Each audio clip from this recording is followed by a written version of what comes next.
Trump की सीधी धमकी।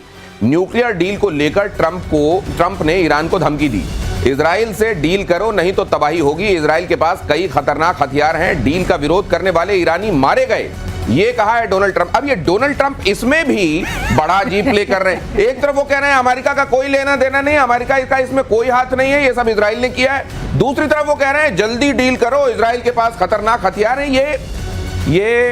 ये ट्रंप क्यों हर गुजरते दिन के साथ और अबूझ होते जा रहे हैं मेजर गौरव आर्य?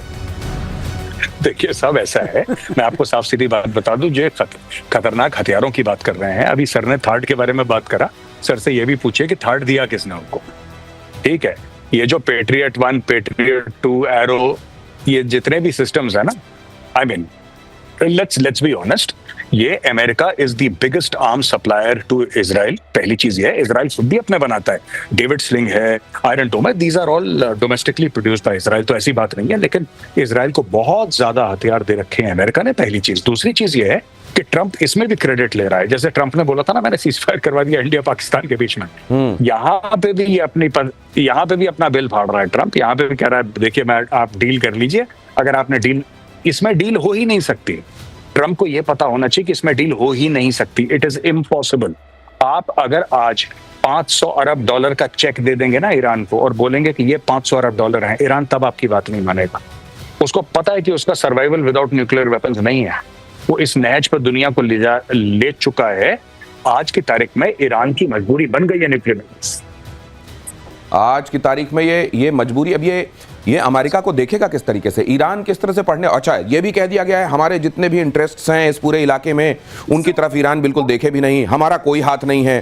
फिर ये भी कि इसको साइन कर दो नहीं तो इसके नतीजे बुरे हो जाएंगे। ये क्या दिखाना चाह रहा है अमेरिका? दिनेश, एक बात पक्की है कि इजराइल के पास जो भी हथियार हैं, उसमें जो टेक्नोलॉजी है और जो चिप्स हैं, जो कंप्यूट पावर है, वो उन देशों से आती है जिनसे अमेरिका जिनके ऊपर इन्फ्लुएंस कर सकता है। तो जो भी वहां प्रोडक्शन होता है वो सारा का सारा अमेरिकन सहयोग उनके संबंध से होता है। और दूसरी चीज, इनके पास जो जहाज है F-35 जिसको लेकर के वहां गए, उन्होंने अटैक किया है, वो भी अमेरिकन ही जहाज है, क्योंकि ये जहाज नहीं बनाते हैं। और वहां पर इस तरीके से घूम रहे हैं अमेरिकन जहाज। अभी मैं किसी से बात कर रहा था, जैसे कि कोई एयर ट्रैवल हो रहा है, सारे के सारे ईरान के ऊपर F-35 छाए हुए हैं। और जहां तक ये लग रहा है कि ये कैंपेन आज नहीं रुकने वाला है दिनेश, ये कैंपेन कम से कम 2-3 हफ्ते चलेगा। और जब तक ये शक्ति खत्म नहीं होती इनकी बनाने की, तब तक इजराइल मारता ही रहेगा। बहुत बड़ी बात कह रहे हैं पीके श्रीवास्तव। यहाँ प्रतिशोध में जो बोला जाता है उसको आप होते हुए देखते हैं। प्रतिशोध में ये कहा गया था कि ईरान का अब मेजर गौरव आर्य के शब्दों में अब उसकी चूड़ी टाइट करने का वक्त आ गया है, बल्कि देर हो रही है और ये चूड़ी टाइट हो गई। अब पीके श्रीवास्तव कह रहे हैं कि ये आप सोच रहे हैं कि अगर ये दिस फार नो फर्दर, ऐसा नहीं है। इसके अलावा आप देखेंगे ये लंबा चलने वाला कैंपेन है। और एक बात और मुझे याद आ रहा है, एक पहलवान, मेजर गौरव आर्य, एक पहलवान मुझे याद आ रहा है, वो दूसरे पहलवान की छाती पे चढ़ा हुआ था, उसको मार भी रहा था और रो भी रहा था। लोगों ने कहा ये क्या कर रहे हो? उसने कहा इसलिए ये मार इसलिए रहा हूं क्योंकि मेरे को इससे खुंदक है, रो इसलिए रहा हूं कि अगर ये उठ गया तो मेरे को मारेगा बहुत। ये अगली खबर आपको बता रहा हूं, इजराइल के हमले में ईरान में बड़ी तबाही हुई है। IRGC के ये रिवोल्यूशनरी गार्ड जो है, इसके कमांडर इन चीफ हुसैन सलामी मारे गए। ईरानी सेना के चीफ ऑफ स्टाफ की भी मौत। अटैक में 6 परमाणु वैज्ञानिक मारे गए। ईरानी मीडिया का ये दावा, ये जोड़ तो बहुत बड़ा है ईरान के लिए, बहुत बड़ा। इन्होंने यही नहीं मारा, मिलिट्री इंस्टॉलेशंस को मारा, साइंटिस्ट को मारा, और आपकी जहां मैन्युफैक्चरिंग होती है उस फैसिलिटीज को मारा। अगर आप देखें तो ये तितरफा मार पड़ी है कि जहां आप बना सकते हैं उसको मार दिया, जो कंट्रोल करते हैं उनको मार दिया, जो साइंटिस्ट हैं उनको भी मार दिया। तो पूरा जो टॉप शीर्ष नेतृत्व हम बोलते हैं, तीनों वर्टिकल्स का आपने खत्म कर दिया। लेकिन ये कासिम सुलेमानी के बाद ये उस समय जो हुआ था, ये कहा गया कि इमरान के मर्म में चोट की गई है। क्या ईरान के इसी तरीके से मर्म में ये उससे बड़ी चोट है? ये बहुत बड़ी, उससे बहुत बड़ी चोट है। आप ये देखिए, इस तरह की खुल्लम खुल्ला चीजों को पहले शायद हम विश्वास नहीं करते, लेकिन इसका मतलब है कि पानी नाक से इतना ऊपर चढ़ गया था कि ईरान को मारना एक मजबूरी बन गई थी इजराइल की, कि इनको तो मारना ही पड़ेगा। इसके रिपरकशंस क्या देखते हैं मेजर गौरव आर्य? ये ठीक है कि ये इतना ही नहीं, इसके आगे चलेगा, ये इजराइल की बात है। ईरान और उसके साथ खड़े हुए देश क्या सोच रहे होंगे? देखिए साहब, अरब देश तो सपोर्ट करते हैं, अरब देश तो ताली बजा रहे होंगे चुपचाप, साइलेंट ताली, जिसमें वॉल्यूम आप जीरो जीरो कर देते हैं, फिर आप जोर से चीयर करते हैं और तालियां बजाते हैं। सऊदी अरब में, यूएई में, हर जगह जश्न मनाया जा रहा होगा कि ठीक मारा। मैं एक और बात कहना चाहता हूं कि अमेरिका को जो 24 घंटे ये लगता है ना कि डील हो गई, डील हो गई, डील हो जाएगी, ये डील व्हील के, और ये इजराइल जो है ईरान को, क्योंकि इजराइल, आप ध्यान रखिएगा, Israel is a middle eastern country. Israel middle east में है, इजराइल इन लोगों के बीच में रहता है, इजराइल को पता है कि ईरान कैसे सोचता है, और इजराइल काफी समय से कहता चला रहा है कि ये डील व्हील का चक्कर छोड़िए, आप इनको ठोकिए सीधा।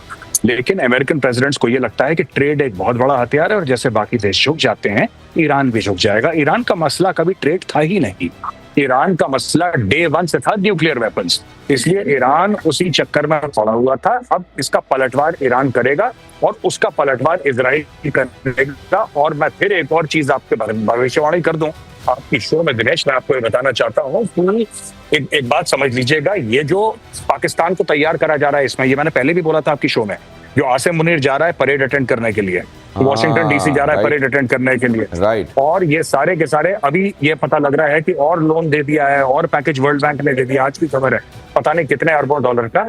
ये सारी की सारी चीजें इसीलिए तैयार करी जा रही हैं। हैट्स ऑफ मेजर गौरव आर्य। ये मैं अपने दर्शकों के लिए दोहरा दूं, जब ये बुलाए गए फील्ड मार्शल अमेरिका में, तो ये बात कही गई थी मेजर गौरव आर्य की तरफ से कि जब उधर के गोरे अमेरिकी जो हैं इनको जब प्यार से पुचकारें तो ये समझ लीजिए कि इनकी उपयोगिता आने वाले दिनों में अमेरिका के लिए बढ़ी हुई लग रही है उसको, इसलिए पुचकारा जा रहा है। और जहां वक्त जहां आएगा वहां ये भी कहा जाएगा चाहो मेरे लिए शहीद हो जाओ। ये ईरान के साथ जो टेंशन बढ़ रही है, इसको देखते हुए पाकिस्तान की उपयोगिता शायद समझ में आ रही है अमेरिका को, और इसीलिए जो फिलहाल भाव दिया जा रहा है इसीलिए पाकिस्तान को दिया जा रहा है। हैट्स ऑफ सर, आपने कहा इधर वो अनफोल्ड होता हुआ एज इट इज दिखाई दे रहा है। नहीं, बिल्कुल, मैं बहुत बहुत धन्यवाद आपका। लेकिन एक और बात मैं आपको बताता चलूं कि ये आज जो पाकिस्तानी सेलिब्रेट कर रहे हैं कि हमारे फील्ड मार्शल को बुलाया, देखो इंडिया को इतनी इज्जत नहीं मिली जितनी हमें मिली है, मैं सिर्फ पाकिस्तानियों को एक बात कह रहा हूं, आप ध्यान रखना, मैं कोई कड़वी बात नहीं कह रहा, मैं फैक्ट बोल रहा हूं, लाशें गिनने का वक्त आने वाला है बहुत जल्दी, बहुत जल्दी। आज से कई साल पहले रोनाल्ड रीगन ने जियाउल हक को बुलाया था, आपको पता है, जियाउल हक को बुलाया था रोनाल्ड रीगन ने, आओ मेरे साथ बैठ के खाना खाओ। उसके बाद तालिबान पैदा हो गया। उसके बाद उन्होंने तारीफ करी थी कि भाई परवेज मुशर्रफ कितना सॉलिड लीडर है, ऐसा तो लीडर हमने दुनिया में नहीं देखा परवेज मुशर्रफ जैसा। उसके बाद तहरीक तालिबान पाकिस्तान ने अटैक करने शुरू कर दिए, और उसके बाद पाकिस्तान में 80,000 लोग मर गए, जिसका हवाला पाकिस्तान आज भी देता है। अब ये तीसरी बार तारीफ हो रही है पाकिस्तान की। अब Pakistan is on a hat trick. इनके जनरल ने भी तारीफ की है, अमेरिकन जनरल ने पाकिस्तान की तारीफ की है, हमारे कारगर हैं, बड़े हमारे हमदर्द और बड़े हमारे एलाइज हैं बड़े बड़े। तो जो गौरव कह रहे हैं बिल्कुल वक्त आ गया है अब कुर्बानी का। तो ये जो बकरे को खिला पिला के, ये बकरे को खिला पिला के हलाल किए जाने की तैयारी, लेकिन बकरा इस बात से बाखबर है या बेखबर है ये पता नहीं। ईरान ने इजराइल के हमले को डिक्लेरेशन ऑफ वॉर बताया। ईरानी सेना इजराइल को कड़ी सजा देगी, खामनेई ने कहा। ईरान ने 100 से ज्यादा ड्रोन से पलटवार किया, रास्ते में ड्रोन को गिराया। इजरायली सेना ने कहा ये इधर से किया तो गया है, मुझको लगता है ये सिर्फ टोकन के लिए किया गया है, just to make the world know कि हम भी कुछ कर रहे हैं बदले। जैसे आपने अभी बताया था ना, 2 पहलवान